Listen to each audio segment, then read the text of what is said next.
El insecto satisfactorio.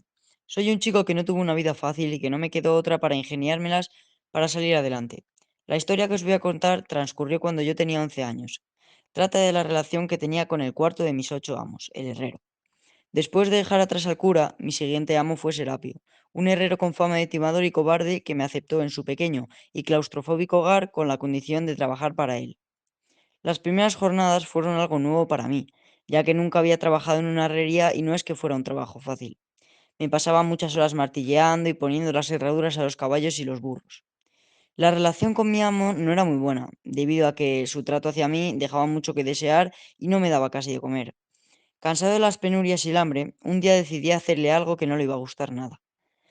Como todos los días, me dio un par de monedas para comprar el pan.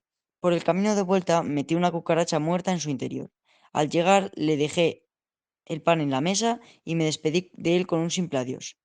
Me fui, por un lado contento porque ya no lo iba a ver más y pensando en lo mal que me lo había hecho pasar durante todo ese tiempo, y por otro lado un poco fastidiado porque no iba a poder disfrutar viendo su reacción al masticar el insecto que más odiaba, las cucarachas.